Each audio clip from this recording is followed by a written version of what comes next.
Gracias. Como le habíamos platicado, está con nosotros el maestro Jorge Lara, un experto en temas de seguridad. Maestro, bienvenido. ¿Qué tal, Ricardo? ¿Cómo estamos? Maestro, pues hace días se convirtió en tendencia informativa y en lo que llaman las redes una declaración de Porfirio Muñoz Ledo, un mítico político mexicano de muy larga trayectoria, quien abiertamente dijo que el gobierno de López Obrador tiene vínculos con el crimen organizado. ¿Cómo entendemos esto? ¿Cómo lo explicamos a la audiencia? ¿Qué tanta certeza tiene? Esto lo hemos platicado aquí en muchas ocasiones. Platíquenos, maestro. Bueno, yo creo que la afirmación, el reproche, la advertencia que hace Porfirio Muñoz Ledo, pues se deriva de distintos indicios de información objetiva, incluso de las propias expresiones del presidente, de su entorno cercano, de la expresión de sus propias políticas públicas y de los resultados que se han dado en materia de combate al crimen organizado, que como sabemos son nulos, ¿verdad? Y me parece que Porfirio Muñoz Ledo lo que hace es tomar toda esa información, ¿verdad? Analizarla desde su perspectiva, que es una perspectiva que no hay que olvidar, que es una perspectiva muy fina, con una visión muy clara en materia de lo que es el Estado. A Porfirio Muñoz Ledo le podemos reconocer y lo podemos criticar muchas cuestiones, pero sin duda alguna es uno de los grandes hombres de Estado de este país en cuanto a su visión, en cuanto a su pensamiento y en cuanto a su acción política.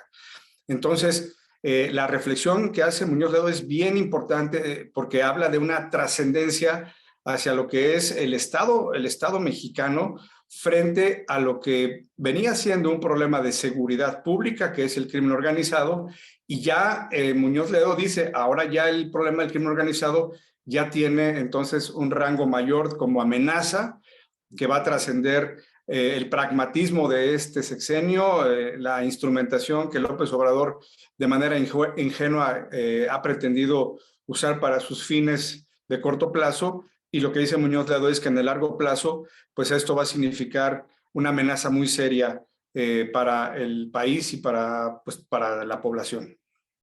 ¿Cómo le explicamos, maestro Jorge Lara, a los mexicanos de a pie, a los ciudadanos que no tienen la suficiente información, que no cuentan con el conocimiento pues de quienes se han especializado en el tema de la seguridad? ¿Cómo les explicamos el daño que le hace un acercamiento de las instituciones del Estado con los grupos criminales que, lo dijo ya el gobierno de Estados Unidos, tienen controlado por lo menos el 40% del territorio mexicano?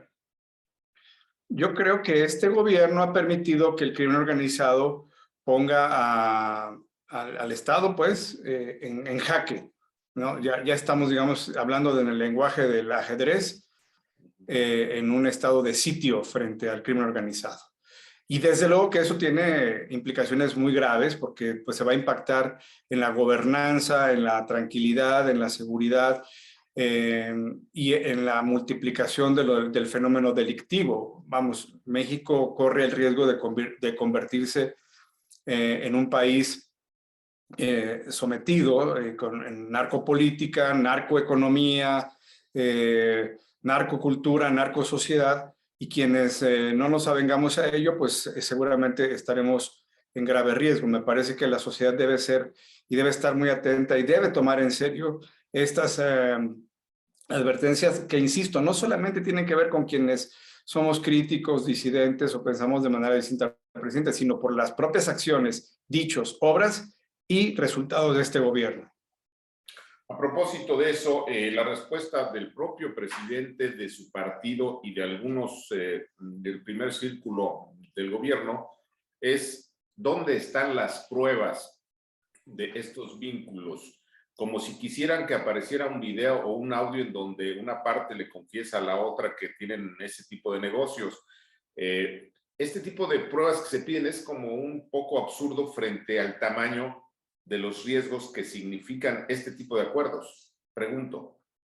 la intensidad con la que estamos observando la presencia del crimen organizado y su desdoblamiento en distintas conductas, por ejemplo, en homicidios violentos, en homicidios dolosos, en ejecuciones, en extorsiones, etcétera, etcétera, pues nos hacen estar perfectamente seguros de que hay un fenómeno de crimen organizado. Este delito es un delito de competencia federal.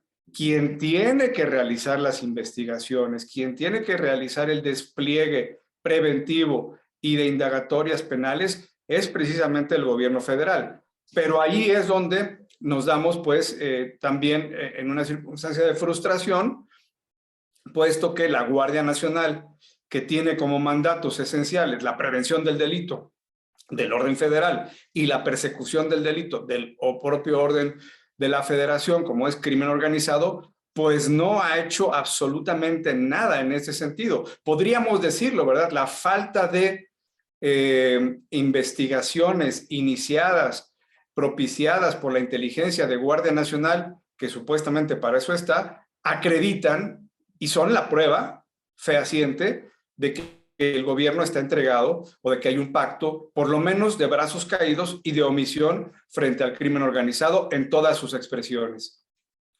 En respuesta, insisto, otra de las aseveraciones de los cercanos al presidente, y me parece a mí ya muy descabellado, es que los cárteles florecieron con el gobierno de pues Felipe Calderón y insisten en que Calderón tenía acuerdos con ellos a través de García Luna, etcétera. ¿Cómo le explicamos esto a la gente? De nueva cuenta estamos asistiendo a una narrativa que descansa en un mito. Si bien es cierto, la violencia de los grupos criminales arranca o se exacerba en el sexenio del presidente Calderón, y lo hemos dicho también con claridad, esto fue a resultas del factotum que hoy estamos observando de la disponibilidad de armas de asalto que antes del sexenio de Calderón no existían en nuestro país. Esto vino a armar a los grupos criminales, esto vino a pegar de manera permanente. Vamos, la evidencia estadística es clara, es contundente de que esta violencia, esta emergencia de estos grupos criminales tiene ese factotum explicativo.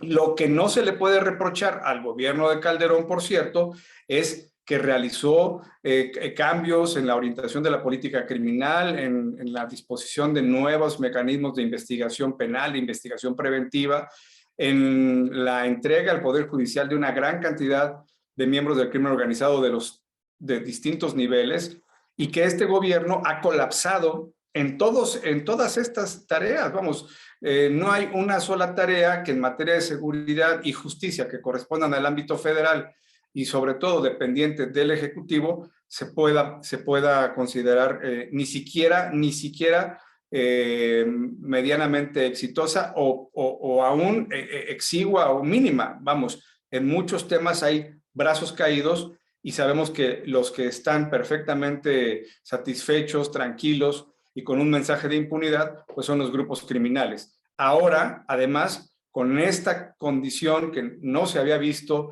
de esta manera tan abierta y diría yo tan cínica como es su intervención en política.